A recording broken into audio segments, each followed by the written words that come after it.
Сәлем достар, сіздермен бірге Айсара Нұржан, чакролог, медитатор, коуч, энерготерапевт. Бүгінгі эфиріміз біздің жаңа вибрацияларға, яғни жоғары вибрацияларға өту үшін қандай қадамдар жасау керек? Өткен эфиріміздің жалғасы. Негізі бүгін сағат 12-де өткізем деп уәде берген, бірақ кішкентайымның құлағы ауырып қалды. Сөйтсе, құлағының ішіне нелер толып қалыпты, сера деген зат. Соны тазалап келдік бүгін. Сонымен бүгін тазалану күні. Бұйырса сіздерге де бүгінгі эфир тазалану күні болады деген үміттемін. Егер осындай жаңағыдай психологиялық дамығысы келіп жүрген достарыңыз, бауырларыңыз, апа-сіңлілеріңіз болса, эфирді қазір осы отырғанда самолетик қылып жанашырларға жіберіп тастаңыз. Барынша көбірек адам келсе, соншалықты энергия да көп болады, соншалықты керемет ақпараттар да түседі порталдан. Алла тағала маған ата-бабамнан беріліп жатқан талант, ол жақсы сөзбен емдеу адамда. Мен негізі тікелей эфирдің құрылымын дайындап кеше сценарий жазған сияқты едім. Бір қызығы бүгін жоқ табылмай жатырмын бері. Не де болса Алла тағала айтты деп, Айсара, сценарий бойынша емес, жүректен, жаннан, порталдан Құдайдың бұйырған сөзін айтамыз.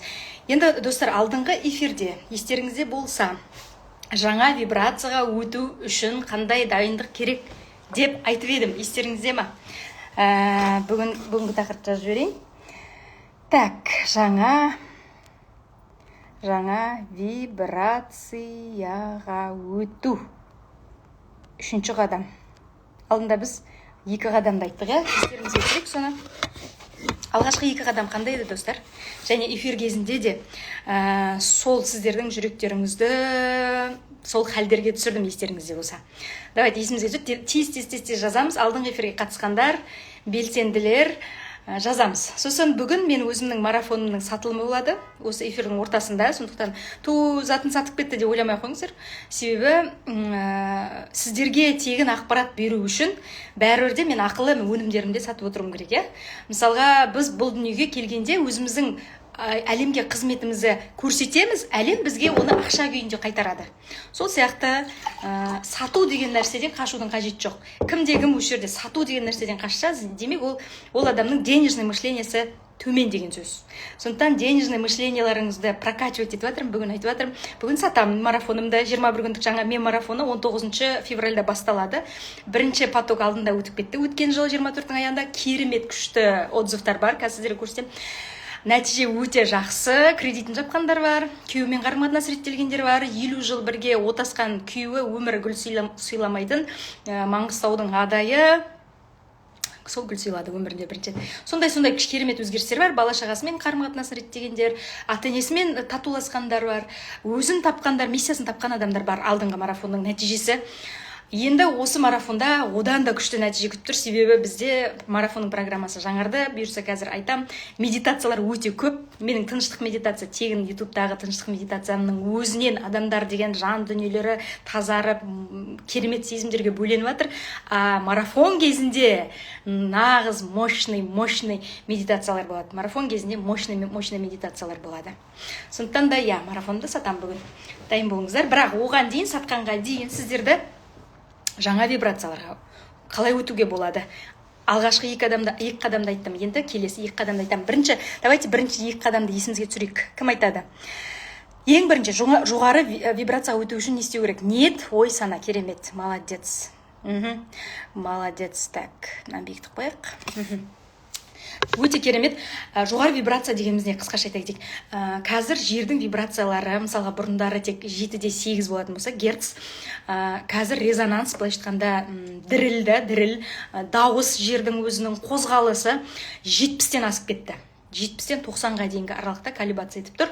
2022 жылы вибрацияның ең жоғары көрсеткіші болған. Сол уақыттан бастап 22-ден, негізі 20-да жайлап басталды, бірақ 22 жылы максимальный көрсеткіш болды. Содан бастап адамзат сезді бір өзгерістің басталғанын. Давайте мына жерге жазайық. Кімде осы 22-ден кейін, 20-дан кейін өмірлерінде, санасында, миында, ұйқысында даже, денсаулығында, адамдармен қарым-қатынаста, энергиясында қандай өзгерістер болды? Соны айта кетсеңіздер, жазыңыздар мына жерде. Мен ана кішкентайларым есікті ашып жатыр, соны жоқ келейін. Ой, керемет, молодец. Сала бер, қазір шақпен ойнайсың. Мен енді мазаламай тұратыр, эфир бітіріп сен. Бүгін балам садикке бармаған ғой. Сонымен қайта өзінің шығармашылығын көрсеткісі келіп жатыр. Давайте жазамыз. Кімде 2022-ден кейін күшті бір өзгерістер, күштісі бар, жаманы бар, ыңғайсызы бар, ұнамайтыны бар. Жазамыз. Қандай өзгерістер болып жатыр? Организміңізде, ұйқыңызда, жаныңызда, тәніңізде, адамдармен сөйлесуде, қарым-қатынаста, ақшада қандай өзгерістер болып жатыр? Жазамыз. Бұл не дейді? Мен бүгін жаңа вибрацияларға өту үшін қандай қадамдар жасау керек? Сол туралы эфир өткізіп жатырмын. Мен атым Айсара Нұржан, чакролог, медитатор, коучпын. Біз бүгін өзімізді жаңа вибрацияға дайындап жатырмыз. Бүкіл жан дүниемізді, әлемімізді, санамызды бәрін дайындап жатырмыз. Алдыңғы эфирде айтқанмын. Бірінші, бізде ниетті өзгерту керек. Сосын ойды тазалау керек дегенбіз, енді бүгін келесі 2 қадаммен бөлсем, бірақ оған дейін сіздерден сұрағым келеді. Кімде 2022-ден кейін өзгерістер басталды? Қандай өзгерістер? 2023-те қалада үйім болмаса да көшіп келдік. Яғни бір аяқ астына бір өзгеріске құмарлық болды, сізде, әсем? Тағы да кімде қандай өзгерістер болды? Қандай мида, санада, ойда, жан дүниеде, тәнде, физиологияда қандай өзгерістер болды? Жазамыз, ерінбейміз, ұялмаймыз, қысылмаймыз, бөлсеміз, неғұрлым сіздер ашық боласыздар, соғұрлым сіздің мына жүрек чакраңыз, ми чакраңызда керек информацияның бәрін қабылдайтын болады. Ашық боламыз. Дейді. Яғни сізде бір өзгеріске деген құмарлық басталды, сонда әсем. Баса кімде 2022-ден бастап, 20-шы жылдан бастап бір санасында өзгерістер болды? Қандай өзгерістер болды? Бөлсеміз. Сәлеметсіз бе? Менде адамдармен тіл табысуым нашарлап бара жатыр. Керемет. Яғни сізді түсінбейтін адамдар көп сияқты ма? Сәлеметсіздер ма? Бала көтеріп, үй, машиналдық, шүкір, керемет, молодец, жарайсыз. Состояниеде қандай өзгерістер болды? 20-22-ден бастап. Мүмкін кейбіреулер керісінше түңілгіш болып кеткен шығар. Мүмкін кейбіреулер слишком позитив болып кеткен шығар. Мүмкін ұйқыда өзгеріс болған шығар. Білім алу, іздену, өсу болып ұялдым. Жоқ, мен состояниедағы өзгерісті айтып жатырмын. Мидағы, санадағы, денедегі, мен сыртқы факторларды айтқан жоқпын. Мамандық бойынша жұмысты қолөнерге ауыстырдым. Яғни сіз салаңызды өзгерткіңіз келді, Мен өзімді танумен айналысып жатырмын. Керемет, Замира, молодец. Адамзаттың өзін тануы 90-шы жылдары одан сайын күшейді. 2000-шы жылдары сондай екпін алды. Осы соңғы жылдары мүлдем жоғары дәрежелерге шықты. Өзін тану өте бақытты, алға қарай талпыныс, огонь болды. Керемет. Ақтауға көшіп келдім, жаңа қала, жаңа орта, тамаша, молодец. Сәлеметсіз, Аллаға жақын болдым 2022-ден бастап. Не себеп болды? Бірдеме итермеледі ғой сізді. Сәлем Айсара, жүрек тыныштық таппай кетеді кейде. Содан баса өз-өзіңді табу деген ой мазалайды. Дұрыс айтасыз, жүрек не үшін тыныштық таппай кетті? Өзімді іздеп басадым, күйеумен отношения өзгеріп барады. Керемет, қай жағына өзгеріп барады? Не істеп жатсыздар сонда? Өзіңізді қалай іздеп жатсыздар? Апатия басталды дейді.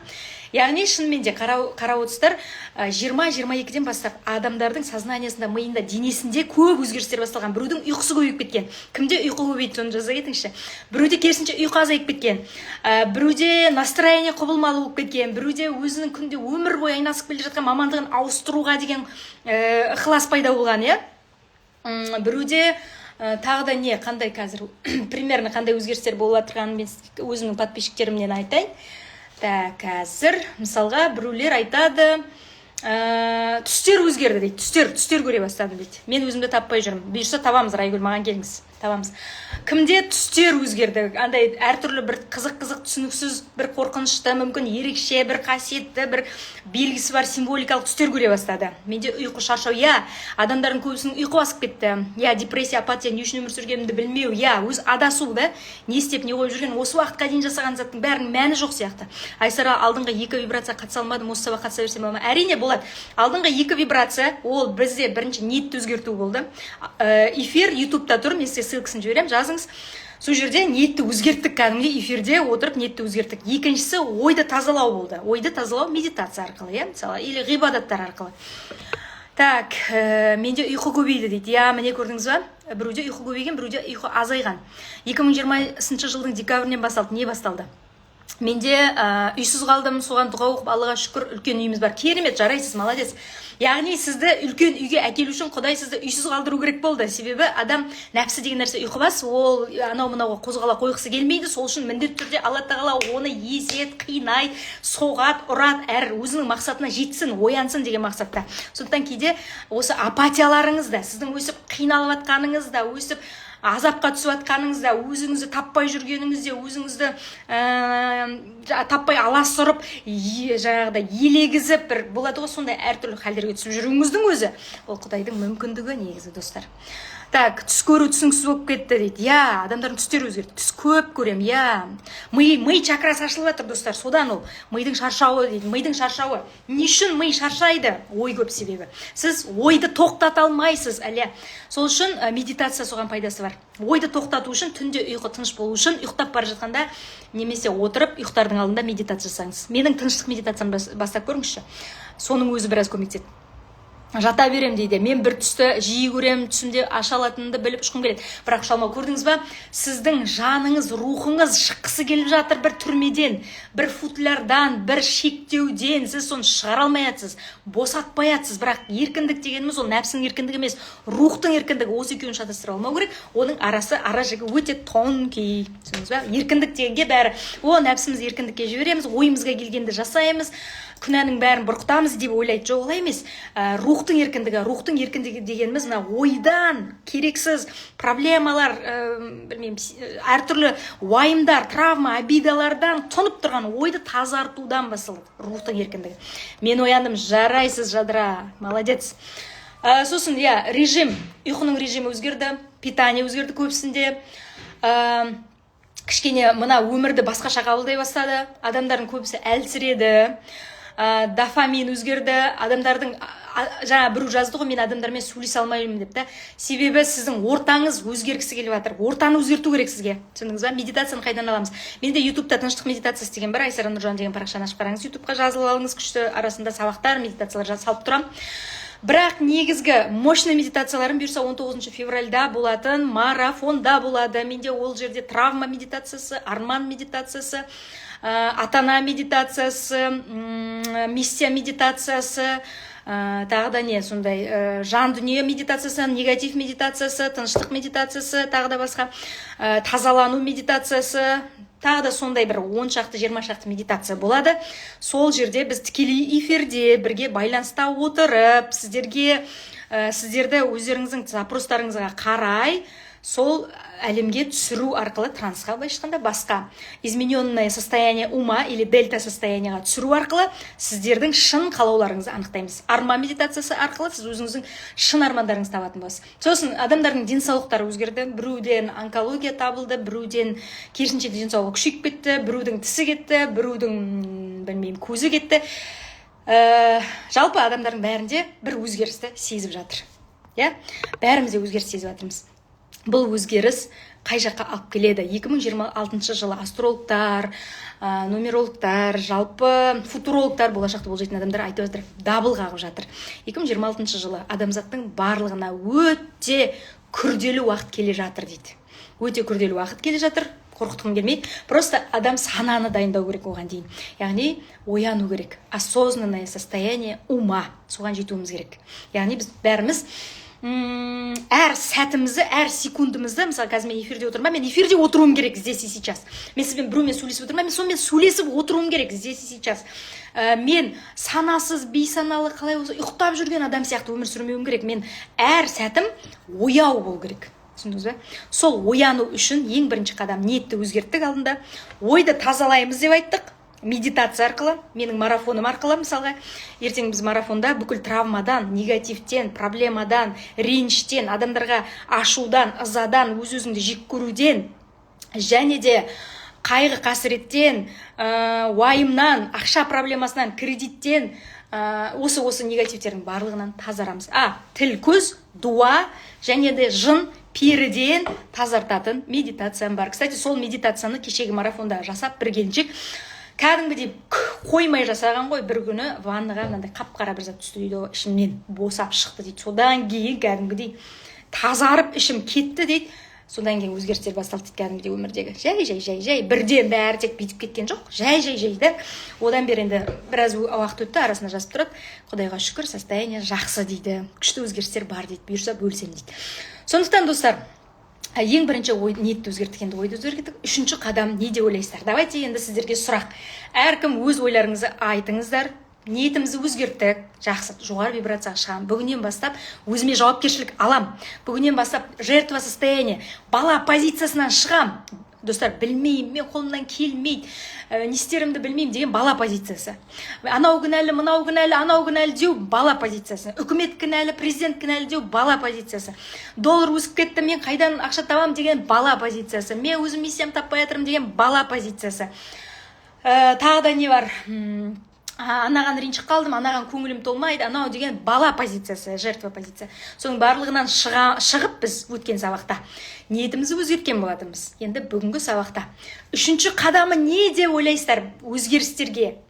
Өмірімізді, миымызды, санамызды, болашағымызға деген өзгерісімізді қабылдаудың үшінші қадамы не деп ойлайсыздар? Давайте өз ұсыныстарыңызды айтып көріңіздер. Бұл медитация ақыл ма? Ақылы 10 шақты, 20 шақты марафонда айтылады. Тыныштық медитациясы менде ютубта тұр. 26 жылды жан-жақты айтып жатыр, не өзгерістер болады дейді. Не өзгерістер болады? Енді қазір мысалы қандай өзгерістер кешегі эфирде айттық? Ұйқысыздық, шаршау, энергияның жоқтығы, уақытты жеткізе алмау, ұйқыдан тұрған кезде уже кеш батады, таң атады, кеш батады. Осындай уақытта уақытыңды ұйымдастыра алмау, денсаулықтың өзгеруі, ақшаның құнсыздануы, уақыттың құнсыздануы, адамдардың құнсыздануы, қарым-қатынастардың құнсыздануы, бәрінің берекесізденуі, және де әртүрлі ауыр аурулар, және ең бастысы ментальный аурулар көбейеді. 2025-тен бастап ментальный аурулар, яғни жанның аурулары, мидың аурулары, сознаниенің, мышлениенің аурулары, сананың аурулары көбейеді. И ары қарай уже люди будут сходить с ума дейді ғой. Енді апаттар, әйтеуір түрлі заттарды айтып жатыр, қорқытып. Бәріне қорқа беруге болмайды, паникаға кіруге болмайды. Ең бастысы мына жерде тыныштық табу керек. Сол кезде, мына жерде тыныштық тапқан кезде, санамызды оятқан кезде, осознанно өмірге қадам басып та, өзіміздің шын миссиямызды тапқан кезде, шын миссияны тапқан адамда ақша да болады, денсаулық та болады, махаббат та болады, күю де болады, бала-шаға да болады, шын өзіңнің шынайы, өзіңнің жолың да болады, үйің де болады, көлігің де болады, энергияң да болады. Аурулар, адам не үшін ауыратын білесіз ба? Өзінің миссиясын таппағаннан ауырады. Өзінің миссиясын таппағаннан ауырады көп адамдар. Мысалы, мен өзім сөйтіп ауырдым. 2016 жылы менде анемия, өмір бойы анемия, әлсіздік, ұйқы басу, тек жата беру, сотқа шықу, ештемеге зауқым жоқ, көзім жарық, сөніп қалған көздегі жарық, от, жүректегі жалын өшіп қалған. Өзімді ояту үшін журналистикада жасап көрдім, мұғалім болып көрдім, аудармашы болдым. Әсіресе журналистиканың кезінде 6 жыл бойына Қазақстан ұлттық арнасына дейін көтерілдім. Дала мен қала деген сайт, республикалық сайттарда жұмыс жасадым. Не хабар деген атақты газетте жұмыс жасадым. Және 31-ші арнада жұмыс жасадым. Информбюро. КТК-дан тым қалыспайтын. Керемет, кәдімгідей өте үлкен жетістікке жеттім. Бірақ жүректе тыныштық табылмады, себебі мен миссиямды таппаған екен. Сөйтсем менің миссиям адамдардың түпсанасымен жұмыс жасап, дауыс арқылы, медитация арқылы оның жан дүниесін, өмірін, әлемін, болашағын, қарым-қатынасын жақсылыққа қарай бұру екен. Ол менің ата-бабаларымнан келіп жатыр. Өз ата-бабамдан 40 ахун шыққан құрым деп аталады біздің тақта. Нағашы жақтан, өзімнің туған нағашы жағымнан Нұрдәулет жыраулар көп шыққан. Арал деген жерді білесіздер ма? Қызылорда жақтағы. Және өзімнің кәрі нағашыларымнан, бабушкамнан Ізбас деген мықты жырау, қашағанмен айтысқан мықты жырау өткен, Ізбас жырау. Міне сол үш жақтан келіп жатыр мынау жыраулық. Сол маған медитация арқылы құйылып жатыр. Мысалы, медитация жасаған кезде, алдындағы тыныштық медитациясы менде эфирде шықты. Просто эфирге келдім, ал медитация жасайықшы деді. Ал жақсы, медитация жасайық. Қандай запростарың бар? Жүрегіме тыныштық, жүрегімізге тыныштық табамыз. Все, музыканы қостым, бітті, кетті. Өзіне өзі анау құйылады уже. Сіздерді жаныңызды емдейтін, сіздің миыңызды емдейтін сөздер өзіне өзі құйылады. Менің бүкіл медитацияларым солай туған. Менде травма деген күшті медитация бар. Адамның бойында болатын бүткіл зорлық, зомбылық, балалық шақтағы әке-шешеден көрген қиындық, бауырларымыздан, аға, апа, жеңге, жезде, ата, әже, туысқан, ұстаз, кластас, бүкіл адамзаттардың бәрін көру мүмкін, травмалардың бәрін шығаратын медитация бар. Және атана деген супер медитация, марафонда болады ертең. бүкіл ата-анамызға деген реніштерімізді шығарып аламыз да, негативтерімізді қайта махаббатқа бөленіп, оларды түсініп кешіретін, олармен махаббатқа бірігетін медитация, олардың қуатын алатын медитация бар. Одан кейін солардың бәрін тазарып болғаннан кейін уже өзіңді кешіру, өзіңді қабылдау медитациясы бар. Сол марафонның ішінде, яғни бүкіл өзіңді ренжіп жүрсің, өзіңді жеп жүрсің, өзіңді кінәлап жүрсің, өз-өзіңе көңілің толмай жүр. Неге мен мындаймын, неге мен бүйте алмай жатырмын, неге ақша таба алмай жатырмын, неге мен дұрыс мама емеспін, неге мен дұрыс әйел болмадым, неге мен бала туа алмадым, неге мен күйеудің ризашылығын таба алмадым, неге маған дұрыс күйеу тап болмады, неге әке-шешем маған риза емес, неге мен денсаулығым андай, неге мен даусым мындай, неге мен түрім мындай, неге мен бойым мындай деген сияқты миллиард өзің самооценкаңды түсіретін нәрселермен жұмыс жасап, өзіңді полный, сен қандайсың, бойың мыртық па мыртықтығыңмен, қап-қарасың ба қап-қаралығыңмен, түрің жаман ба жамандығыңмен, или красавицасың ба красавицалығыңмен, любой қандай формада, немесе тіпті бір өзің мінезің ужас па, мінез ешкімге сыймайтын бір көкбетсің ба, даже сол көкбеттігіңмен өзіңді қабылдап кешіріп, өзіңе деген махаббатыңды арттырып, өзіңнің ішкі ребенок дейді ғой, ішкі балаңмен бірігіп, өз-өзіңді еркелетіп, өз-өзіңді күшейтіп, ішкі опораңды тауып, внутренний опора деген ең маңызды нәрсе өмірдегі. Себебі ол болмаса біз шашылып қаламыз. Сол нәрсені тауып, ең соңында өзіңнің шын армандарың не екенін есіңе түсіретін арман медитациясы, өз супер медитация. Бұдан мен 2020 жылы ойлап тапқам ол медитацияны. Сол медитацияны мен қыздарыма, жиендеріме, кішкентай 10 жастағы сіңілеріме, інілеріме жасаттым. Содан кейін сол медитацияда ойлаған заттардың бәрі орындалды дейді ғой қазір. сол кезде жасаған 5-6 жыл бұрынғы жасаған медитация кезіндегі армандардың бәрі орындалды дейді ғой. Сол арман медитациясы. Кстати, сіздерге күшті подарка. Осы бүгін эфирді аяқтағанға дейін марафон алған адамдарға алдында әйелдік энергия медитациясын подаркаға берсем, бүгін арман медитациясын подаркаға беремін. Супер, өзіңізбен бірге қалады. Рахаттанып, таңнан кешке дейін армандарыңыздың бәрін любой момент, жасыңыз 40-қа келсе де, 50-ге келсе де сол медитацияны жасап, өзіңіздің армандарыңызды еске түсіріп, және сол армандарды өзіңізге шақырып алатын, прям армандарды орындайтын, сол арманның каналын ашып жіберетін, мидың чакрасын ашып, кәдімгідей кіріп, сол болашағыңа кіріп, сезініп, вибрациясын сезініп, соны өзің өмірге тартып алатын керемет медитацияны сыйға берем. Бүгін, хотя брондап қоятын болсаңыз, менің марафон бағасы 26 мың теңге, бар болғаны 5 мың теңгеден бастап брондап қоя беруге болады. Бірақ брон қайтарылмайды, сразу айтайын. Сонымен, достар, үшінші қадам не? Давайте сіздердің пікірлеріңізді тыңдайық. Кеттік. Так, үшінші қадам туралы пока позитивті установка орнату жоқ. Үшінші қадамды ешкім айтпапты. Ал, давайте айтамыз. Давайте оянамыз, достар. Қалай ойлайсыздар? Жоғары вибрацияға шығудың үшінші қадамы не? Яғни, жоғары вибрация дегеніміз не? Манағы жердің бүйтіп сілкініп жатыр ғой. Көрдіңіз бе? Үстінде адамдар тұр, иә? Егер сіз мына жермен вибрацияңыз бірдей болмаса, сіз бүйтесіз. Міне, бірдей болмаса, былай тарс ұрады сізді да. Өлтіріп жіберуі мүмкін. Сізді соғады, кредиттермен соғады, қарым-қатынаспен соғады, ақшамен соғады, баламен соғады, денсаулықпен соғады. Ең соңында адамның уже өмір сүруге күші қалмайды, ең соңында күресуге. Просто айтады, я сдаюсь дейді, или өледі, или онкология, или бір мәнсіз, мағынасыз қу тірлік, просто рутинный автопилот. А егер сіз мына вибрация, жердің вибрациясына бүйтіп жабысып, бірдей соғатын болсаңыз, сіз ұшасыз, осы жермен бірге ұшасыз. Өте үлкен дәрежелерге жетесіз. Әлемнің бүкіл байлығы сіздікі болады. Әлемнің бүкіл керемет қарым-қатынасы сіздікі болады. Әлемнің жүрек тыныштығы сіздікі болады. Әлемдегі қандай армандарыңыз бар, бәрі орындалады. Мына вибрацияға шығып үлгерсеңіз. Волнада өмір сүру жоқ. Үшінші қадам әлемге сенім. Сенім де керек, бірақ үшінші қадам емес. Қатыспадым дейді. Так, жазамыз. Тағы, қозғалыста болу жермен бірге жоқ. Қозғалыста, қалай боласың қозғалыста? Сен қалай? Ол не деген сөз? Қозғалыста болу деген маған түсіндіріңізші. Өзіңіз қалай айтсың? Өзіңді қабылдау жоқ. Өзіңді қабылдау үшін де қыруар қадамдардан өту керек. Здесь и сейчас жоқ, здесь и сейчас емес. Здесь и сейчас состояниеға жету үшін де бір қадамдардан, миллиард қадамдан өту керек. Тағдырды қабылдау. Ол болады, бірақ ол соңынан болады, әлі емес. Ұқсайды, келе жатыр, здесь и сейчас емес, армандау емес. Просто армандап, қиялдап жүрген адамдар жетеді, ешқандай ешбір арманына жетпеген. Өзіне сенім жоқ, өзіне сенім керек, ол келесі адамдар. Бірақ соған дейін Кеше біз ниетті өзгерттік, ойды тазаладық. Енді келесі қадам не деп ойлайсыздар? Жоғары вибрация, мына жердің мына соғылып жатқан жоғары вибрациясына өсу. Не? Давайте бір 2 минут уақыт берем. Кім тапса соны. Давайте мен сіздерге бір күшті бір медитациямды сыйға берейін. Қандай медитация? Медитация 30 шақты медитация бар екен. Қазір қарайын, сізге қандай медитация берем. Списігімді қарайын медитацияларымның. Іс-әрекет, жақынсыз, денсаулық медитациясын берем. Іс-әрекетке өту үшін не керек? Қабылдау емес, өз-өзіңді қабылдау емес. Денсаулық медитациясын берем, сыйға, сананы ояту. Жоқ, сен оятқанға дейін тағы бір зат бар. Бастау, почти жақын. Алға мақсат қою, почти жақын. Почти, аз қалды. Давайте, ерінбейміз.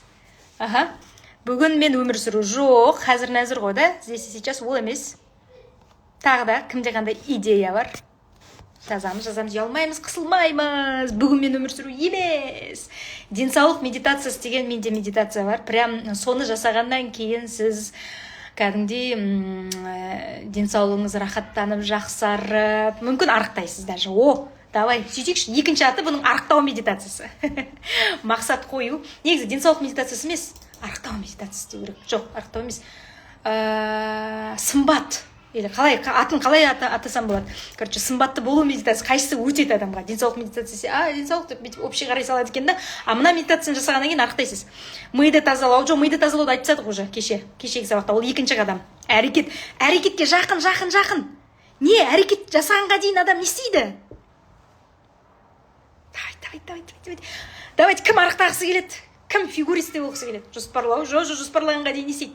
Әрекет еткенге дейін не істейді? Ақылды қосу, ақылды итақ қосамыз ғой енді, бұсының бәрі ақылды қосу ғой. Басынан бастап ақылды қостық қой біз. Давайте, кішкене қалды, аз қалды. Дайындалу, почти жақынсыз. Дайындалу үшін не істейді? Ниет еттік кеше сабақта. Қадам басқанға дейін не істейді адам? Ниетті уже жасадық, ниетпен. Әрекеттің ортасында бір зат тұрады. Шешім қабылдау, почти жақын, Рая. Почти жақын. Шешім қабылдау. Қабылдаймыз ба? Раяныкін? Давайте қабылдайықшы. Все, шешім қабылдау. Рая, сізге арықтау медитациясы. Рая, неше килограммсыз? Құпия болмаса. Рая, неше килограммсыз? Құпия болмаса, маған жазып жіберіңізші. Шешім қабылдайсың, болды. Решаешься, все. Ниетті өзгерттің. Ойды тазаладың медитациямен, травмалардан, проблемалардан. Енді уже кірісу керек қой, новый вибрацияға өту үшін бір әрекеттер керек қой. Әрекетке дейін не істейді? Все, әрекет етем. И ол жолдан қаймайым деп. Уже все, решение. 72 килограмм. Арықтағыңыз келе ма? Дұға ол и так жүре беретін нәрсе. 24 сағат ол. 74 өсіп бардысыз ғой. Уже 1-2 секундтың ішінде 2 килограмм өсіп алдыңыз ба? Арықтағыңыз келе ма? Әлде 74 деген салмақ өзіңізді қанағаттанасыз ба? Иә дейді, арықтағым. Онда сіз арықтауға керемет. Медитация. Менің көңілім аспандап кетті, керемет. Медитация, арықтау медитациясы. Рай, маған жазыңыз, сізге подарка. Әдемі менің даусыммен тыңдап, күнде тыңдасаңыз, примерно неше болғыңыз келеді? 58 бола аласыз ба? Болғыңыз келе ма? 58-ге дейін сөз берсе. Ал, давайте онда ары қарай кеттік. Шынымен де достар, үшінші қадам ол решение. Решение қабылдау керек, шешім қабылдау керек. Егер адам шешім қабылдамаса, егер сіз бүйтіп ойлап жүретін болсаңыз, жалпы сөйту керек еді, арықтау керек еді, тазару керек еді, өз-өзімді қабылдау керек еді деп жүр. Керек еді, мен өміріңіздің 40 жылы өтіп кетеді. Өміріңіздің 40 жылы тек қана керек еді, мен өтіп кетеді, достар. Сондықтан шешім қабылдау керек. Яғни, енді мен сіздерге қазір сұрақ қоямын. Кеше осыны медитация чатында да қойдым, сторизде де қойдым. Достар, давайте қазір прям елестетейік. Бәріміз ыңғайланып отырайық. WhatsApp-қа жазыңыз, Рая. Ыңғайланып отырайық та. Егер сіздің өміріңіз дым өзгермесе қазіргі сәтте, дым өзгермеген, дым. Сол осы ой, осы сана, ешқандай психологқа барған жоқсыз, ешқандай марафона өткен жоқсыз, ешқандай медитация жасаған жоқсыз, дым істеген жоқсыз. Тек осы тірлікпен, рутинный тірлікпен сіз 3 жыл бойына жүрдіңіз. 3 жыл бойына дәл осы жағдайда қалдыңыз, дәл осы жағдай, или бұл жағдайдан да төменірек бола ма екен? Дым өзгерткен жоқсыз, ойыңызды, миыңызды, жаныңызды. 3 жылдан кейінгі сіз қандайсыз?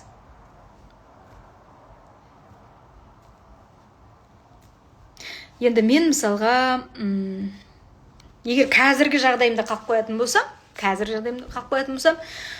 қырғын армандарыма жетпеген, балдарымның қырғын армандарына жеткенін көрмеген, және энергиям ашылмаған, әлі толық, миссияма әлі жетпеген, мыңдаған адамға медитация өткізбеген, миллиондаған адамға чакра тазалатпаған, өзімнің медитативный приложением әлі қосылмаған, инстаграм әлі 19 000 подписчикпен қатып қалған болса, я не знаю, не болатында қайғы қасірет. Сіздеші? Давайте сіздер не істер едіңіз? Давайте елестетіңіз қазір, ерінбей. Мен кәміне елестеттім ғой, міне осы жағдайда мен қалып қоятын болсам, не болады 3 жылдан кейін? Маған ұнап отқан жоқ, вообще ұнап отқан жоқ. Егер қазіргі осы состояниемен дым өзгертпей, болды қанағат. Осы Айсара маған жарайды. Осылай кете беретін болсам, ойла. Өзімнің армандаған шетеліме әлі бармай қалсам.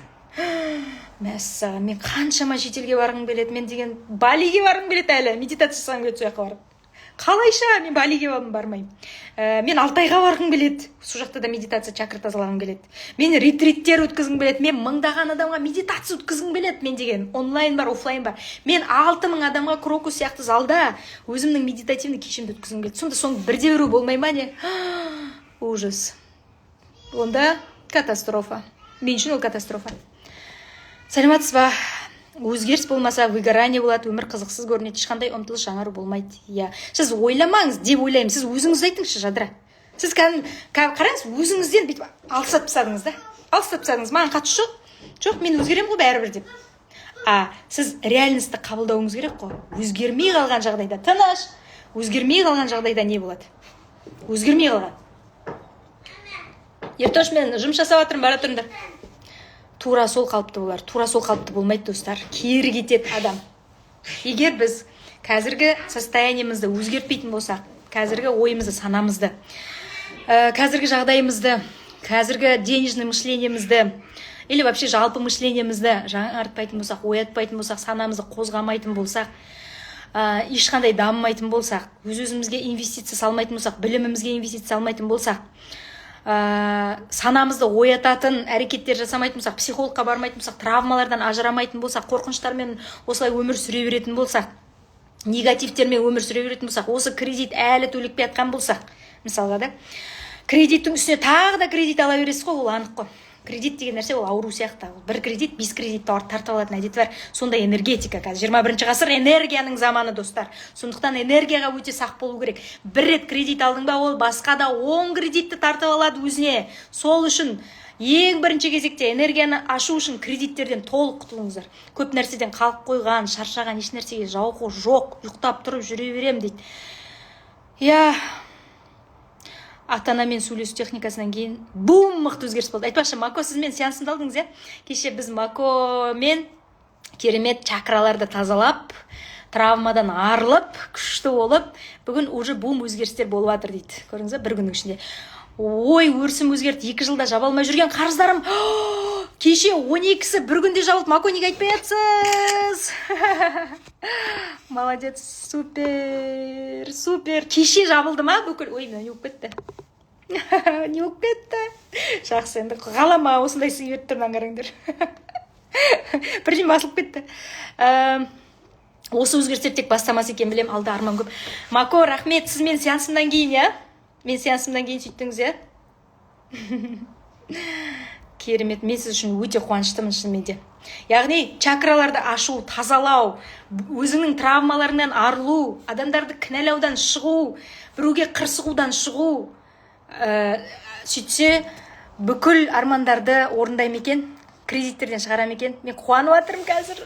Мако, Сіз мені қуантып жатсыз, кәдімгідей жылағым келіп тұр. Мен кеше медитацияда мынандай визуализация, мен өзімнің миллион түрлі медитациям бар. Мысалға мен бүгін қандай состояние алғым келеді, сол состояниеға арналған медитация жасаймын. Мен мысалы бүйдедім, бүгін мен эфирде өзімнің бір күшті клиенттерім или подписчиктерім менің сеансымнан кейінгі өзгерісін айтып жатқанын прям визуализация жасадым өзіме. Кәдімгідей самопрограммирование, күннің самопрограммированиясы деген бар менде. Кәдімгідей бір күнді сізге идеальный күнді елестетіп беретін визуализация жасадым. Вообще супер медитация. Бұйырса оны да сатам болашақта. Күшті медитация, пока өзімнен тестировать етіп алайын. Мен кәдімгі жылағым келіп жатыр, Мако, мен осыны елестеттім кеше. Менің бір клиентім, менің сеансымнан кейінгі өзінің өміріндегі өзгерісті айтып, мен қуанып отырамын. И маған гүл шығады бүйтіп. Мен мына гүлді кетіре алмай отырмын.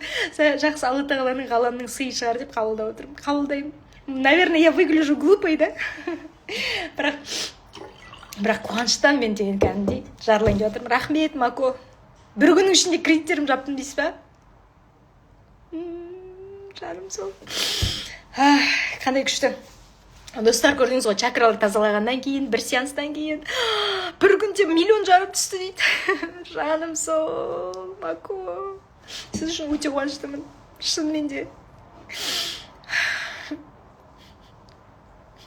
Кешіріңізші.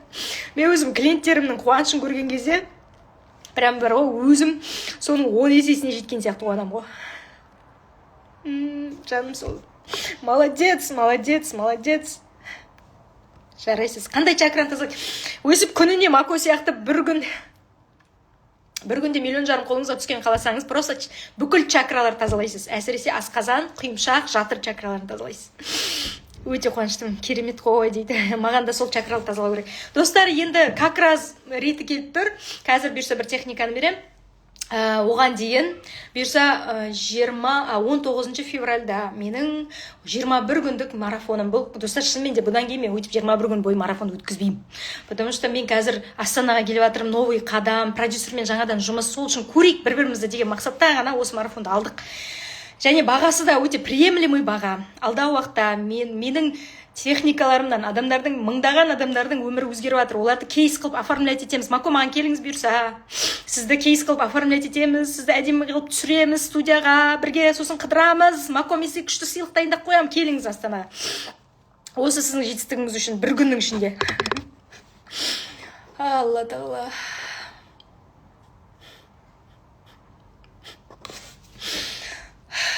Бұйырса енді ондай марафон 21 күн бойына болмайды, достар. Себебі мен енді курсқа көшем. Себебі мен енді медитативный приложениеме көшкім келеді. Ол енді более качественный жұмыс. Прям медитация приложением болады өзімнің. Сіздер соны ашасыздар. Айына или жылына подписка жасайсыздар. Бүткіл ішіндегі медитацияларды проблема бойынша тыңдай бересіздер. Мысалға, бүгін сізде қандай проблема деп сұраймын да. Сіз айтасыз, менде бүгін жүрегім тыныштық таппай тұр. Онда сізге мына медитация деп шығарып берем, 5-6 медитация автоматически. И сонда тек бірінен кейін просто отырасың. Просто тек тыңдайсың, болды. Психологқа барудың қажет жоқ. Травмалар шығарудың қажет жоқ. Еңіреп жылаудың қажет жоқ. Чакраларды да тазалаудың да кейде қажет жоқ. Чакраларды бөлек жасап қоямын. Но просто медитацияны тыңдап отыру арқылы мен дауыспен сіздің миыңызға кірем, түп санаңызда жатқан құрт құмырсқаның бәрін тазалайым дауыспен, соны медитация арқылы шығарам, и все, болды, жүрек тыныштығын. Сол медитацияны бітіресіз, все. Адым болмағандай күшті жүгіріп кететін бас. Сондай дәрежелерге түскім келеді. Сондықтан оған дейін мына марафон менің соңғы, былайша айтқанда халықпен жеке бөлек жұмыс жасайтын нем. Шынымен де болды. Енді ары қарай мен масштабқа кетем. Сондықтан осы марафонды алып қалыңыздар. Бүгін алған адамдарға арма медитациясы. Может, әйелдік энергия медитациясы. Бағасы 26 000 теңге.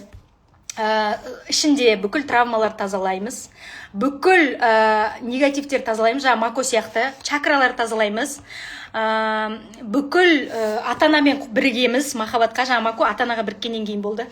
Күніне қараңыз, бір күнде 1,5 миллион теңге, ойлаңызшы. Кәдімгі реально мен айтқан жоқпын оған, отзыв айтшы деп. Даже мен бірінші рет біліп отырмын. Және не істейміз? Армандарымызды еске түсіреміз, миссиямызды еске түсіреміз, балалық шаққа барамыз, балалық шақта нені жақсы көріп түгел соны шығарамыз. Сосын мен сіздерге тапсырма беремін, бүкіл қолынан келетін миссиялардың бәрін, соның бәрін жайлап жасап көрсеңіз болады, просто елестетіп көрсеңіз болады. Медитация арқылы бәрі тазаланасыз, еще бүкіл кеңістік, ми, сана, жан, травма, негатив, дуа, тіл көз бәрінен тазарасыз. Еще плюс тағы да не бар еді, өзіңнің ішкі ребеногыңды оятасың, өзіңді қабылдайсың, өзіңді кешіресің, шешім қабылдайсың, мен өзгерем деп, нақты әрекеттерге көшеміз.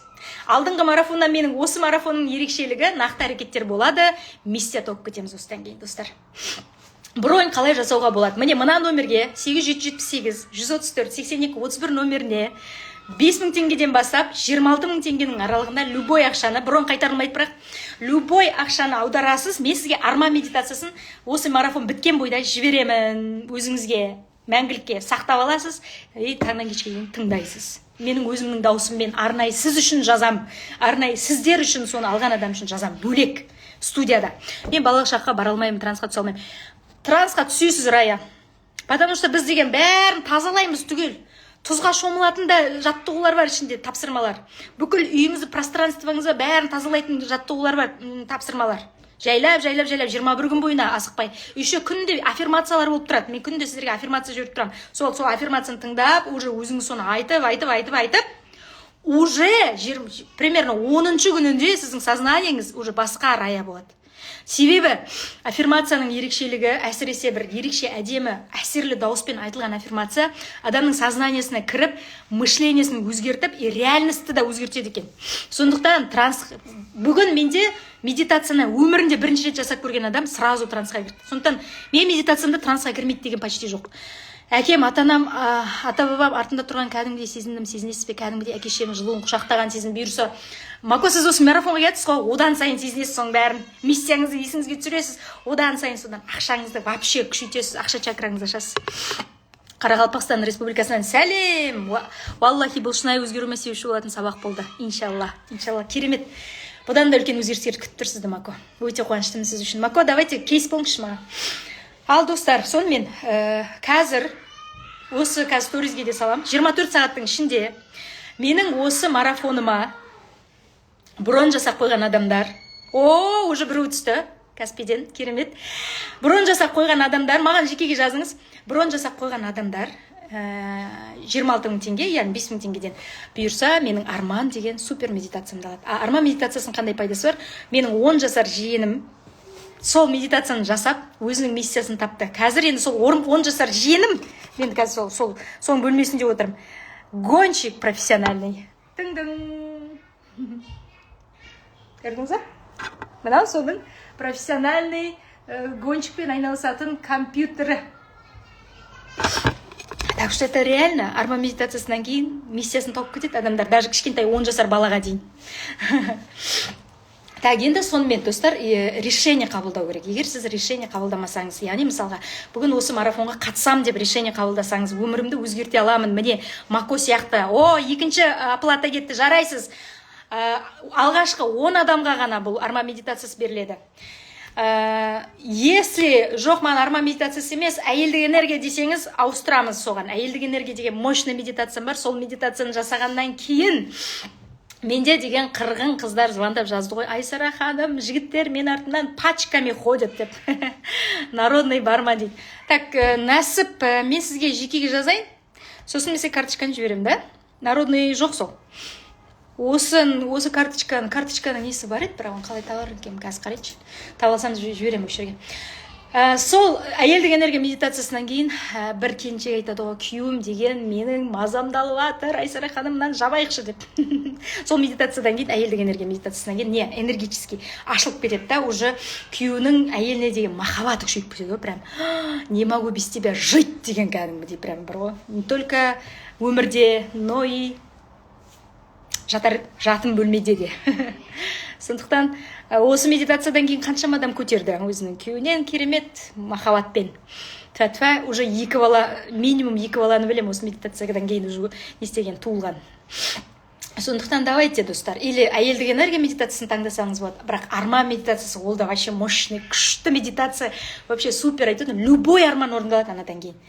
Мен сол арман медитациясында осы Астанада эфир өткізіп, мастер-класс өткізіп отқанымды прям визуализациялаған сол медитацияда. Так, енді ары қарай кеттік.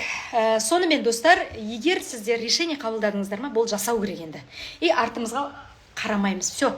Мысалға, егер сіз ойласаңыз, болды, мен бүгіннен бастап Айсара ханымның марафонына қатысамын, өзгеремін, миымды өзгертемін, жауапкершілікті арқалаймын деп айтатын болсаңыз, өзіңіздің жан дүниеңізбен айналысамын, ешкімнің пікіріне қарамаймын, кім не десе о десін деп шешіміңізді қабылдадыңыз ба, енді ары қарай әрекетке көшеміз. Бірақ әрекетке көшкенге дейін новый вибрацияға көшу үшін төртінші қадам бар. Давайте төртінші қадам не? Бәріміз үшінші кетті, үшінші оплата, молодец. Арман или әйелдік медитация. Қазір мен сізге карточканы жіберем. Таппай жатырмын, қайда кетті? Қазір. Арман или әйелдік медитацияның біреуін таңдап аласыз. Екеуі де мощный медитация. Қазір. Екеуі де мощный медитация. Ай, шықпай жатыр, білмеймін. Так, шықпай жатыр. Мен сізге насип, әлі мен сізге жекеге жазайыншы, Мен осыған дейін қаншама сабақ сатып алып, өзіме білімге вложение жасағам, но дәл сізбен өткен сабақтан кейін өзгерістер до этого вообще болмаған. Шүкір, жаным сол Мако скриншоттап алып. Мако, маған Астанаға келгіңіз келмей ма? Екеуміз бірге қыдырайық, сізді кейс қылайын, таныстырайын клиенттеріме. Может, сізге Астанадан жол ашылып кетер. Так, саламатсыз ба, жеке сеанстан ата-ана проработкасы қалып еді. Жасайықшы, давай, жалғастырамыз мөлдір. Так, ары қарай кеттік. Сонымен, достар, төртінші не? Решение. Бірінші ниетті өзгертеміз. Екінші ойды тазалаймыз. Үшінші решение қабылдаймыз, шешім қабылдаймыз. Прям болды, все, жасайым, болды. Басқа вариант жоқ дейтін. Болды. Басқа вариант жоқ, тек жасайым. Төртінші не? Давайте, идеяларымызды бөлсеміз, жазамыз, ерінбейміз. Қысылмаймыз, шаршамаймыз, ерінбейміз. Давайте, кеттік. Төртінші не? Біздің өмірімізде, армандағы өмірімізді шақырып алатын. Не де ойлайсыздар? Ал, осыны тапқан адамға тоже арықтау медитациясын берем. Или әдемі фигура медитациясы дейікші. Да, әдемі фигура медитациясын берем. Все, өзгертем атын. Әдемі. Сұлу фигура. Фигура медитациясы. Сұлу фигура медитациясын берем. Керемет. Әрекет етуі жоқ. Әрекет ету дұрыс, негізі. Бірақ әрекет еткенге дейін адам бірінші кішкене визуализация жасап алу керек қой. Сол нәрсені шақыру үшін. Мақсат қою, әрекет ету емес, әрекет ету уже решениенің ішіне кіріп кетті, болды. Ол емес. Давайте, кім табады соны? Жақында сторизде айттым мен ол туралы. Соған сұлу фигура медитациясын берем. Сол медитацияны жасап, арықтап берса, 10-20 килограмм тастайсыз. Мақсатыңды жүзеге асыру, ол емес. Дұрыс, ол кірет, бірақ ол решениемен бірге кетіп қалды уже. Алға қадам басу, ол да емес. Решениемен кетіп қалды ол уже. Қиялдау, ол да емес. Ойлау, ол да емес. Басқаша, сәл, басқаша, жоспарлау, ол да емес. Ол уже бар ғой, айттым ғой жаңағы. Решениеға кетіп қалды ол. Давайте оянамыз, жазамыз. Бірінші қадам ниет ету, екінші қадам ойды тазалау, үшінші қадам решение қабылдау, шешім қабылдау және одан қайтпау.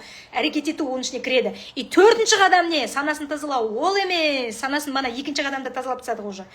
Тағы да төртінші қадам не? Арман қою. Ол да емес.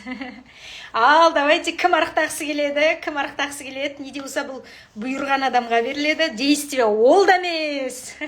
Действие решениенің ішіне кетіп қалды уже, достар. Итак, уже решение қабылдағаннан кейін адам уже действиені сірә бастайды ғой. Так, келесі, давайте айтамыз. Бол емес. Ұмытпаймыз, достар, әлі де 24 сағаттың ішінде мына номерге, Каспиге, хотя бы 5000 теңгеден бронь жасап қояды. Кімдегім арман медитациясы немесе әйелдік энергия медитациясын сыйға берем. Фокус қою ол екінші қадамда кетіп қалды, мана ойды тазалауда. Жүректі тыңдау, ол тоже екінші қадамда кетіп қалды, мана миссия анықтау. Жоқ, ол уже келесі қадамдар, ол емес. Тағы да миссия анықтау негізі уже оның келесі. Оған дейін, низат.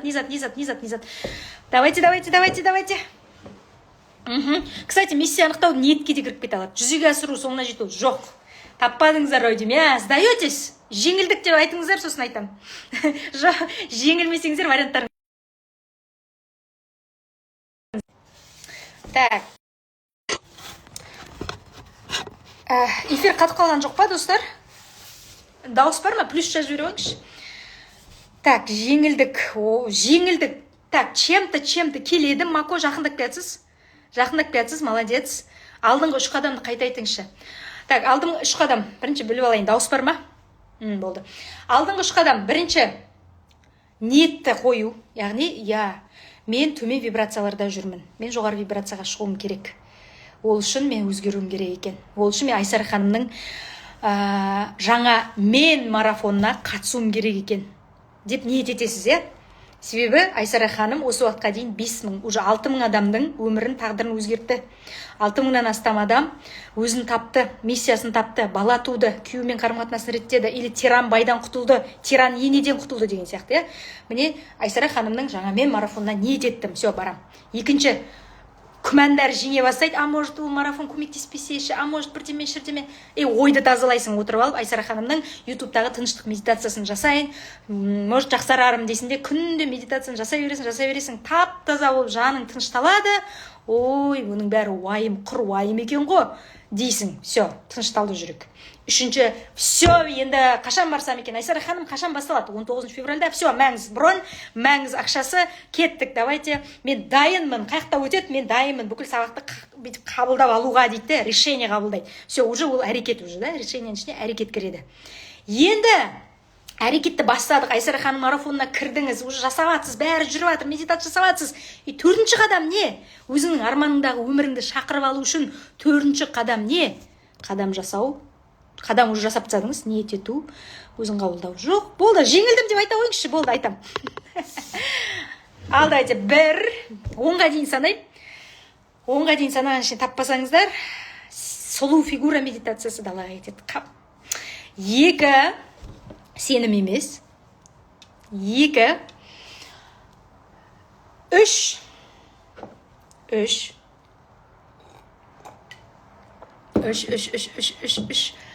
4, давай жаза берің, ойыңа тисе терекке, тимесе бұтаққа жаза берің. Табандылық решениенің ішіне кіріп кетті уже.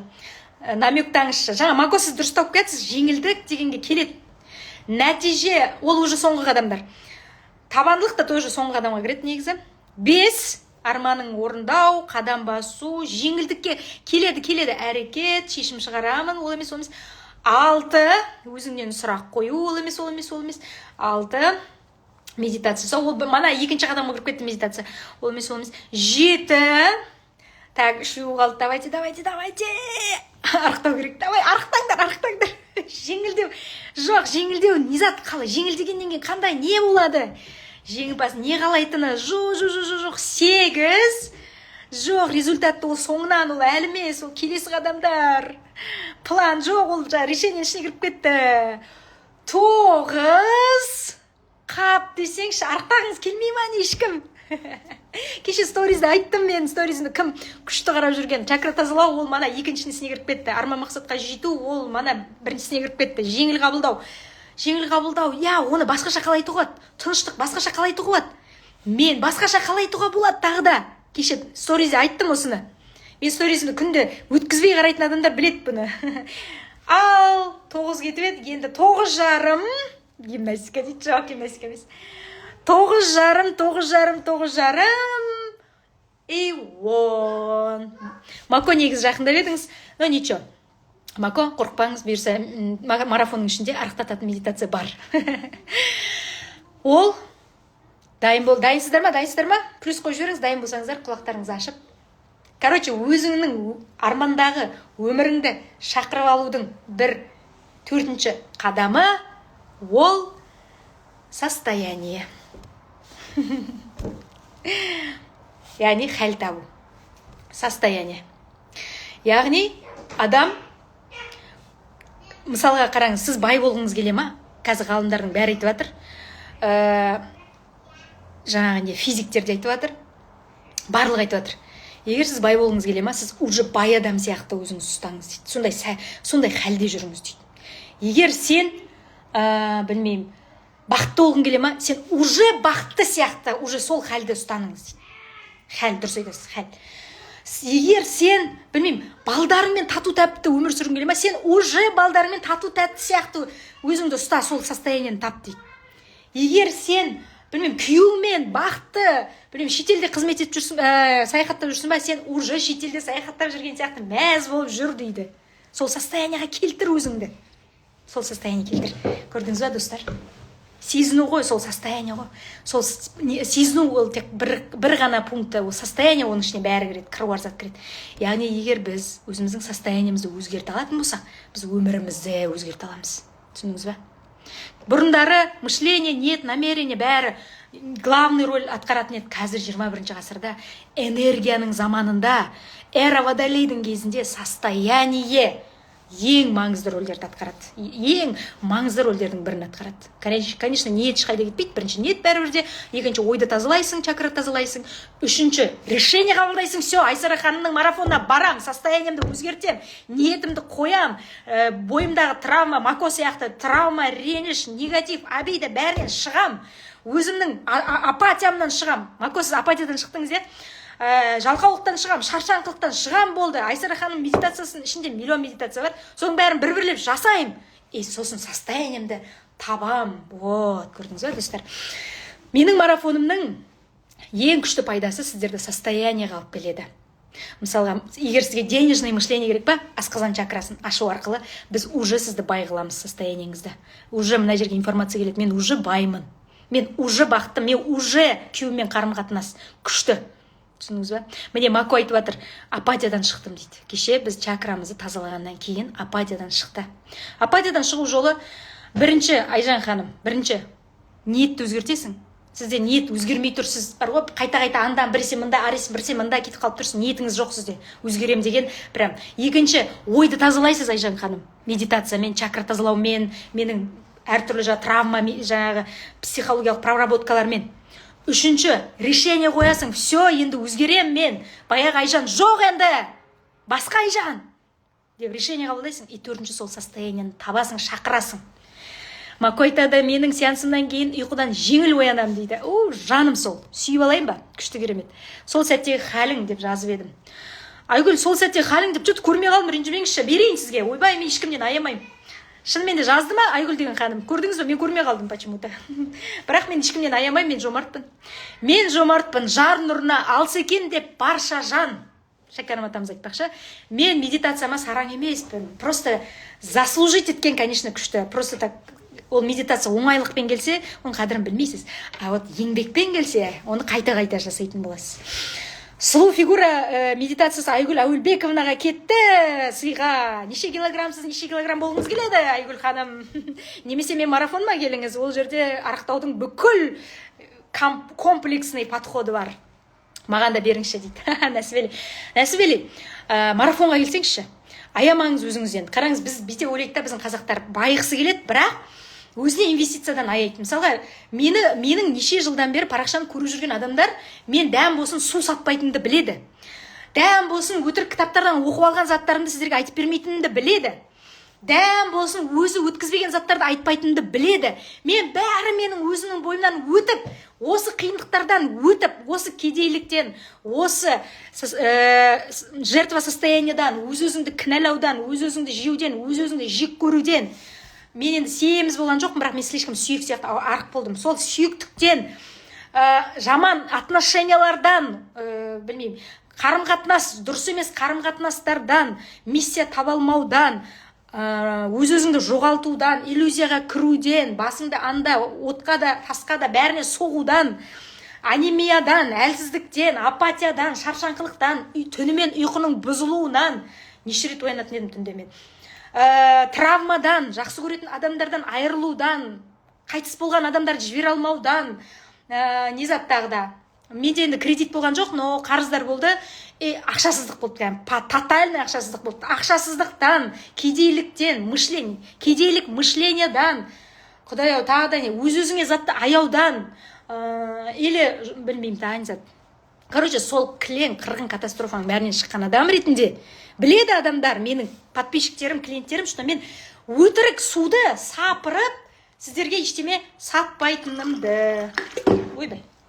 өтірік суды мен сата алмаймын. Менің марафоным тұнып тұрған, менің өзімнің басымнан өткізген ситуациялар, содан шығып, өзімді шығарып және мыңдаған адам шығарып, соны бүйтіп бір форматқа салып, басқа адамдар көрсін, бір 21 күннің ішінде миын өзгертсін, өзінің миссиясын тапсын, бақытты болсын, Мако сияқты. Энергиясын ашсын, ішінде міне басылып тұншығып атқан шын жанын шығарсын, оятсын, таланттарын бәрін, арқасын, білмеймін, қасиетін ата-бабадан келіп атқан, обязательно емшілік емес қой ол. Білмеймін, әншілік па әншілігін, бишілік па бишілігін, білмеймін, психолог па психологтығын, чакролог па чакрологтығын ашсын, миллиондарын тапсын деген мақсатта, Құдайға шүкір, мені миллионер деп айтуға болады. Енді миллиардер дегенге шыққым келіп жатыр жалпы. Ну, жақсы. Миллионердің де жоғарырағы. Вот сондай денежное мышлениемен жұмыс жасап жатырмын мен қазір. Вообще крутой проработка жүргізіп жатыр өзімнің өмірімде де, миымда да, санамда да. И соның бәрін мен сіздерге беремін ғой, достар. Өзімнің өтіп кеткен жолымды 10 жылдап, 20 жылдап, 25-30 жылдап өткен жолымды сіздерге бір 21 күннің ішіне салып беріп жатырмын ғой. Ойлаңызшы, и чакра тазалау да бар, оның ішінде медитация да бар, оның ішінде арықтағыңыз келсе арықтайтын медитация бар. Білмеймін, травмадан арылғыңыз келсе травмадан арылтатын медитация бар. Ата-анаға махаббат бөлгіңіз келсе ата-анаға махаббат медитациясы бар. Миссия тапқыңыз келсе миссия медитациясы бар. Арманыңызды тапқыңыз келсе арман медитациясы. Не бүкіл әлемде не бар, не жоқ, бәрі бар ғой менде. Мен айтамын да кейде, мен слишком өзімді арзан сатып жатырмын қазір деп. Бірақ ничего, мен қазіргі мақсатым просто мына Астанаға келгендегі алғашқы қадамым бүйтіп бәріңізге жомарттықпен, махаббатпен тарату болсын. Бірақ енді бұл бағалар болмайды. Достар, сондықтан да состояниені шақыру үшін бірінші, бірақ состояние шақыру үшін травмадан арылу керек. Бәрібір де травма, негатив, жаман ойлар, ниеттер, установкалар, әке-шешеден қалып қойған установкалар, әке-шешеден сепарациялану керек. Әке-шешеден сепарацияланған кезде ғана еркіндік болады бәріміздің өмірімізде. Достар, шын айтам. Бәріміздің өмірімізде шын өсу ол әке-шешеден сепарацияланғанда болады. Шын өсу ішкі опораңды тапқанда болады. Шын өсу сондай оңбаған отношениялардан шыққан кезде болады. Сізді соратын энергияңызды содан шыққан кезде болады, шынымен де. Шығу деген обязательно ажырасып кету емес, или көрмей қалу емес. Просто олардың әсерін сіздерге жұқтырмау. Керек болса, ажырау. Несі бар. Сондықтан, достар, келіңізші мен марафоныма, пожалуйста. Неғұр көбірек адам болған қалап жатырмын. Не только жаңағыдай какой-то бір 26 000 теңге. Негізі енді бір үшін ақша шығар, былай қарағанда қазіргі уақытта күніне 21 күнге бөлгенде 1200 теңге. 1200 теңгеге сен даже дүкеннен бір 200 зат алмайсың даже. Нан аларсың, білмеймін, май аларсың, болды. 2 зат аласың, болды. Соны күніне сол бір 2 заттың ақшасы бар болғаны 21 күн бойына қаншама медитация, қаншама чакра тазалаулар. И бұндай енді менде шынымен де тоқтатам бұдан кейін, потому что көп энергия алады. И бұған адам жинаудың өзі кәдімгі жұмыс. Мен маған жақында бір денежный мышление бойынша жұмыс жасап жатырмын, бір курс алдым.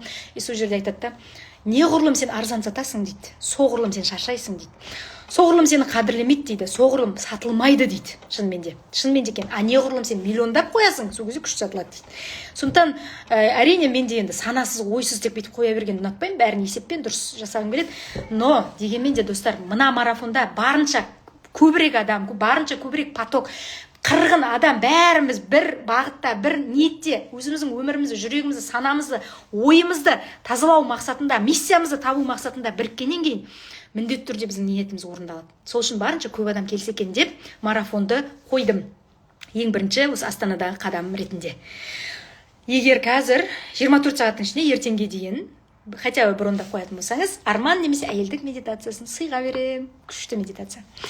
Давайте онда эфирді аяқтауға несек, давайте, может, бір разбор жасап жібереміз, или, может, бір медитация істейміз. Қазір, пока ойларыңыз жаза беріңіз, разбор ма, или медитация ма.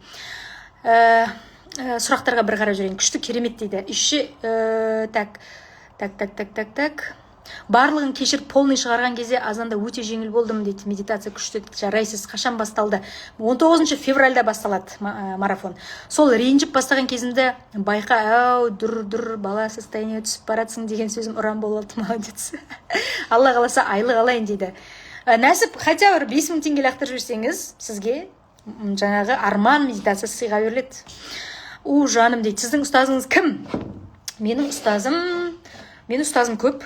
Мысалға, бірінші ұстазым әкем, екінші ұстазым шешем, үшінші ұстазым Ұлан деген ағам, 4-ші ұстазым Саят аға, 5-ші ұстазым Сматулла деген кісі, 6-ші ұстазым өмір.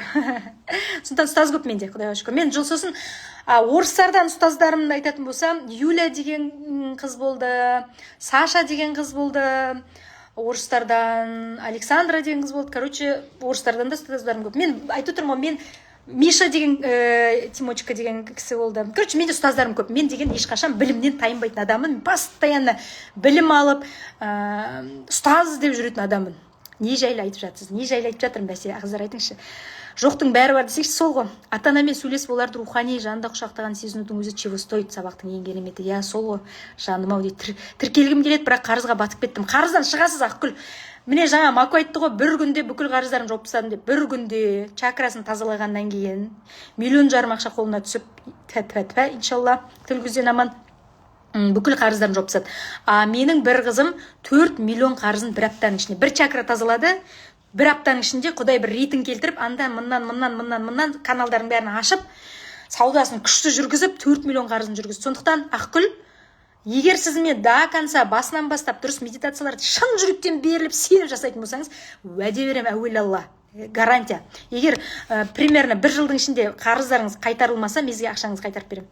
Рахмет, өте керемет медитация дейді. Мә, атама дейді. Я.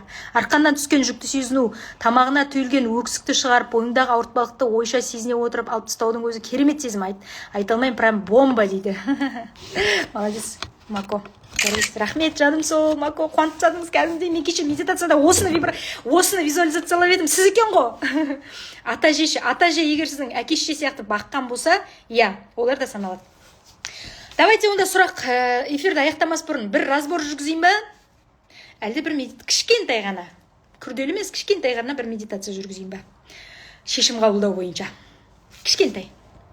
Үлкен, ұзақ емес, бір 5 минуттық медитация жүргізейін ба? Давай, жазыңыздар, разбор ма? Разбор деп жазыңыздар. Яғни проблемаңызды осы эфирде шешеміз.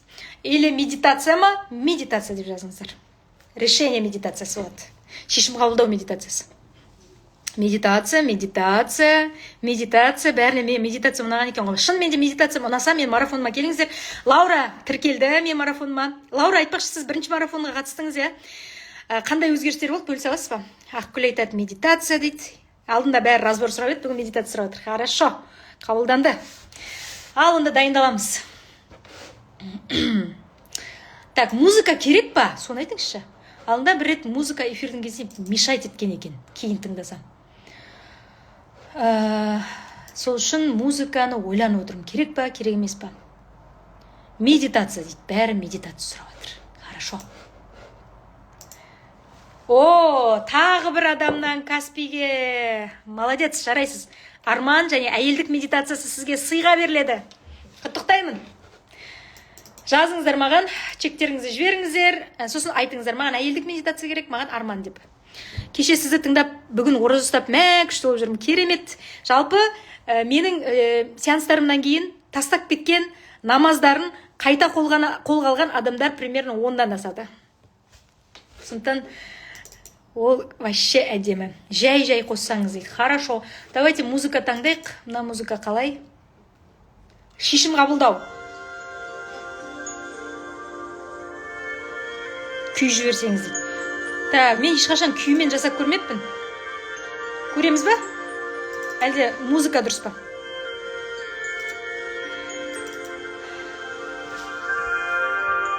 Асылбектің, Енсеповтың күймен істеп көрейік па?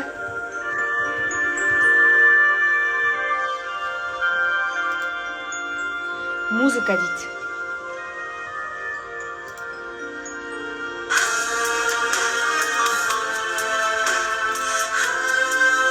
Слишком күрделі. Мынаны көрейік. Шоу болып кетті. Детство. Ой, бұл күйді дайындамасын қиын екен қазір. Давай бүгін пока музыкамен істей потому что мен күйді дайындауым керек бәрібірде. Мына музыка қалай, или басқа музыка қойайын ба? Давайте мынаны көрейік шау. Жоқ, мына слишком қайғылы. Так. Мынау ше.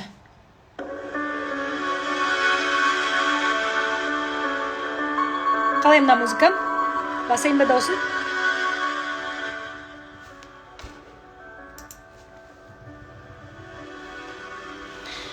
Так, енді дауысын бір қарап жіберейік, сосын кірісеміз.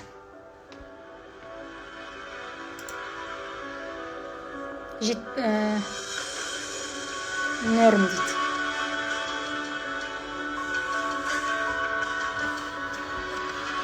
Слишком қатты болып тұрған жоқ па? Алдында эфирді қарасам, музыка басып кетті.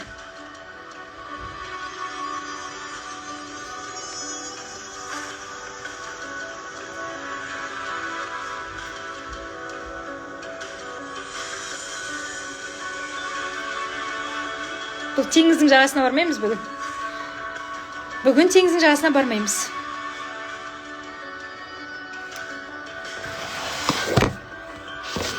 Осы норм дейді. Хорошо, кеттік онда. Бәріміз ыңғайланып отырамыз. Кішкене бассаңыз дейді. Хорошо, басайын. Музыка керек емес болса, алып тастайын дейді, айтыңыздар. Ауыз ашып, шай ішіп отыр едім. Керемет, Ақгүл, дұға тілегіңіз қабыл болады ғой. Тілеңізші, Айсараның осы марафонында максимальный адам болсын деп. Барынша көп адам болса, сонша жақсы да негізі. Көп адам болса, нәтижеде күштірек болады, энергияда көбірек болады. Ыңғайланып отырамыз бәріміз.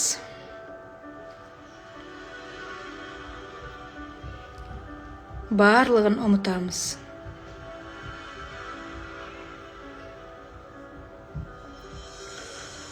Бүкіл ойларымызды, бойымыздағы артық негативтерді, уайымдарды, қиындықтарды, барлығын деммен есіктің сыртына шығарып тастайық бірінші. Мұрынмен жұтамыз. Бойымызға аралатамыз 4 секунд. Демді ұстаймыз 4 секунд. Аузымыздан неприятный нәрселердің бәрі шығып, есіктің сыртына лақтырып тастаңыз. 3 рет. Кеттік, 2-ші рет. Жұтамыз. Ұстаймыз. Аралатамыз. Неприятный бір нәрсені шығарамыз. Есіктің сыртына лақтырамыз. Прям тас, құм, лай, су, сарсу, қан. Боқ керек болса, бәрі шықсын. Түтін шықсын аузыңыздан. Соңғы рет жұтамыз. Бойымызды аралатамыз. Аузымыздан шығарамыз. Қолымызды қағып тастаймыз. Осылайша сіз қазір бойыңызда қинап тұрған, қысып тұрған артық энергиялардан босадыңыз. Сізге олардың ешқайсысы керек емес. Сізге бүгін барлығынан тазаратын күн. Бойымызды, миымызды, жанымызды, санамызды, артық информация, артық ақпарат, артық ойлардан, уайымдардан тазартамыз. Себебі әлемнің у-шуы біздің жүрегімізді басып кетпеу керек. Барма дүние тойына, шуласа да, у-да шу деп Шәкәрім атамыз айтпақшы. Біз дүниенің тойынан жүрегімізді босатуымыз керек. Дүниенің абыр-дабырынан, абын-күбіңнен, барлық керексіз нәрселерінің бәрінен жүрегімізді, жанымызды қазір босатуымыз керек. Біз өзіміздің жанымызбен ғана оңаша қаламыз. Қазір жүрек чакраңыздың қақ ортасына қолыңызды қойыңыз. Жүрек чакраңыздың қақ ортасына қолыңызды қойыңыз. Олай, намазда тұрған сияқты. Жүрегіңіздің дүкілін естіңіз. Бүгін как раз барат түні. Барат түнінде адамның 1 жылдық ырзығы, нәсібесі беріледі, күнәлары кешіріледі, дұға тілектері қабыл болады. Бүгін басталған нәрсенің барлығы жақсылықпен жүреді. Бүгін алынған ниеттер қабыл болады. Бүгін егер сіз өзгеріске қадам басқыңыз келсе, Айсара ханыммен бірге мысалға жан дүниеңізді тазалағыңыз келсе, миыңызды, санаңызды реніштерден, травмадан босатқыңыз келсе, барлығы қабыл болады. Және шынымен де өміріңіз жақсылықтарға қарай бұрылады. Бұған дейін мыңдаған адамның өмірі жақсылыққа бұрылды. Сіздікі де бұрылады жақсылыққа қарай, өзіңіздің армандаған өміріңізге қарай. Қазір жүрегіңізде қолыңызды ұстап тұрып, дүкілін сезіне отырып, жайлап көзіңізді көтеріп көкжиектің ар жағына қарай тастаңыз. Ол жақта сіздің арманыңыздағы өмір тұр. Қандай өмір? Қандай өмір күтіп тұр сізді?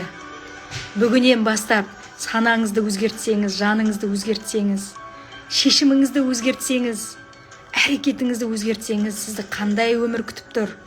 Қандай өмірге қадам басқыңыз келеді? Қандайсыз ол жерде?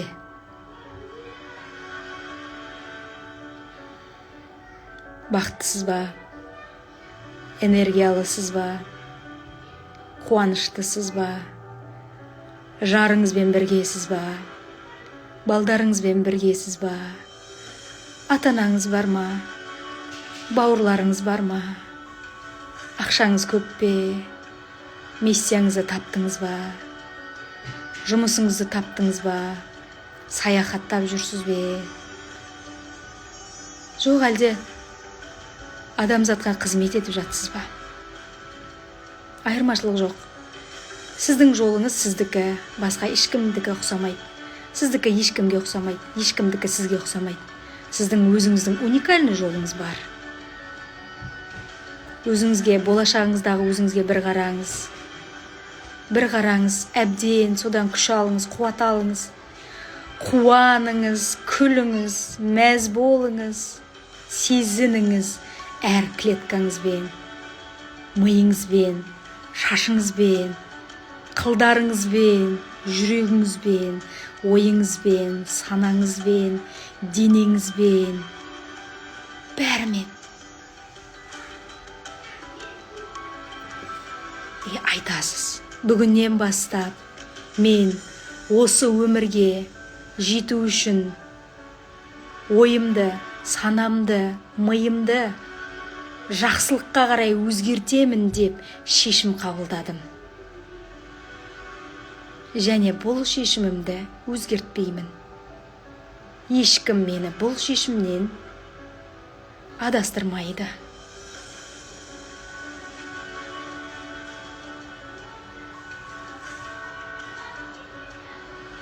Осыны бірнеше рет қайталасаңыз болады. Сол болашақтағы өміріңізге қарап отырып, құр қиялмен емес, иллюзиямен ғана емес, шын шешім қабылдай отырып, әрекетпен, бүгіннен бастап әрекетіңізді жасаңыз. Болды, бітті ол күн, өткенге қарайлайтын. Келді жаңа заман, жаңа вибрация, шығу керек соған. Вибрациямызды өсіру керек енді. Уақыт қалған жоқ. Сананы ояту керек. Уақыт қалған жоқ. Тезірек тірілу керек. Уақыт қалған жоқ. Бір секундта аялдамай, қазірден бастап өзіңіздің әрекетіңізді, осы өміріңізге жетуге қажетті әрекетіңізді бастайсыз. Болды. Сіз уәде бердіңіз. Құдайға, ғаламға, өзіңізге және болашағыңызға.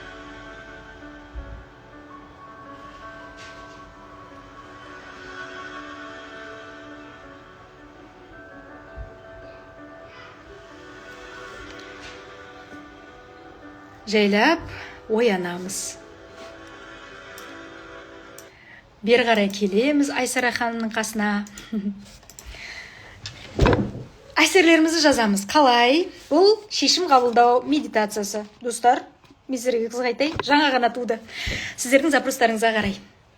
Осы медитацияны бұйырса, профессиональный дауыспен тағы да бұйырса, ютубқа жазам. бөлсем, сол ютубтан әдемі дауыспен тыңдайсыз, сосын шешімдеріңізді өзгертесіз. Болды, баяғы Айсара жоқ, баяғы Лаура жоқ, баяғы Гүлназ жоқ, баяғы Гүлсім жоқ, баяғы кім бар мына жерде? Айжан жоқ, баяғы Гүлмира енді жоқ, баяғы Рая жоқ. Жаңа Айсара, жаңа Рая, жаңа Лаура, болды. Жаңа Гүлсім, басқаға жол жоқ. Бөлсеңіздер, мен деген медитатор ретінде, коуч ретінде, блогер ретінде міндетті түрде кері байланысты қатты күтемін. Қалай? Қандай сезім болды? Не ойладыңыз? Не шешімге келдіңіз? Не істемекшісіз? Қандай идеялар келді? Елестете алдыңыз ба? Болашағыңызға қарай алдыңыз ба? Давайте бөлісеміз, сосын эфирді аяқтаймыз. Жаңа Ақгүл дейді. Керемет. Жарайсыз. Давайте жаңа Ақгүл. Молодец, жаңа Ақгүл. Енді сол жаңа Ақгүлді жүзеге асыру үшін марафонға қатысыңыз. Шынымен де жаңа Ақгүл боласыз бұйырса. Шынымен де жаңа Ақгүл боласыз. Себебі менің марафонымда 21 күн бойына біз бірінші ойды тазалаймыз, миды тазалаймыз, кеңістікті тазалаймыз, артық бұрыннан қалып қойған қалдық істерді тазалаймыз, қалдық эмоцияларды жабамыз, травмаларды жабамыз, ата-анаға деген махаббатқа бөленеміз, олардан энергия аламыз, олардың батасын аламыз. Осылайша бүкіл жан дүниемізді жеңілдетеміз, қырғын медитация арқылы чакраларымызды ашамыз, және де жаңа вибрацияға көтеріліп өзіміздің ішкі ребеногымызды табамыз, армандарымызды еске алып, миссиямызды 21 күннің ішінде тауып кетеміз бұйырса. Бағасы 26 000 теңге күніне, сонда 1200 теңгеден келіп тұр. Қазір 5000 теңге жіберген адам мына номерге 878-134-82-31 номеріне 5000 теңгесін жіберген адамға арман медитациясы немесе әйелдік энергия деген мощный медитацияны сыйға берем. Өзіңізде қалады ол медитация, мәңгілік. Дауысыңыз әдемі екен. Маған Алла тағала менің дауысқа жауап беретін планеталарым өте жақсы. Венера өте күшті орналасқан. Және ол маған медитацияға, түпсанамен байланысып жатыр. Және ол менің кармамен, ата-бабаммен байланысып жатыр. Сондықтан маған Құдай берген медитацияға мүмкіндікті. Жаңа эра, жаңа Айжанмын. Давайте алға, Айжан, жарайсыз. Жаңа Гүлжан өз шешімін бастайды, тек алға жүреді, жаңа өмір бастайды. Давайте, сөз күйінде қалмасын енді. Жаңа эра бүгіннен басталады, иншалла. Мен өзіме уәде бердім, жарайсыз, Алла тағала разы болсын. Сізге де жаңа Гүлмира керемет дейді, молодец, жарайсыздар. Керемет, өте қуаныштымын. Онда 24 сағаттың ішінде ертеңгі 14 февральға дейін барат түнінде, бүгін бүгін қабылданған шешімдер сізге келесі жылға дейін керемет энергия береді. Бүгін қатысаңыз марафонға ниет етіп, келесі жылға дейін бір үлкен квантовый скачокқа шығасыз бұйырса сізді жаңа өмір, жаңа эра күтіп тұр бұйырса. Мен лайнерде дөңгелек столда тамақтан отырмын, керемет, бұйырса сол лайнерде жүресіз бүкіл отбасымен. Үлкен үйдің ауласында ата-ана балалармен, күйеумен су шашып ойнап жүрміз. Біраз сәт елестетіп көз алдыма, не деген мықты армандар, күшті армандар. Сіздің бар ғой, чакраларыңыз ашылды, сізде уже визуализация күшті жасап отыр, байқайсыз ба? Молодец. Толық еніп кіре алмады, ол неден болады екен? Мүмкін бірдемеге алаңдаған шығарсыз, ойыңыз тазармаған шығар, тыныштық медитациясын жасаңыз. Тыныштық медитациясы көмектеседі кіруге. Ал рахмет сіздерге. Бұйырса эфирді білмеймін, ютубқа сақтайтын шығармын. Бұйырса жаңа неде көріскенше, марафонда көріскенше, Айсараның марафоны бүкіл әлемді жарат деген үміттемін, ойдамын, сенімдемін, не только үмітте, сенімдемін. Бұйырса осы марафонмен қырғын қыздың өзгеріп жатқанын көресіз. Сол марафонда алмай қалған адамдар өкініп отырмаңыздар, байқаңыздар. Қап сол кезде алып алу керек еді, Айсара ханымнан бұндай баға, қап сол кезде болып еді деген сияқты. Ал жақсы, онда көріскенше жақсы көремін сіздерді.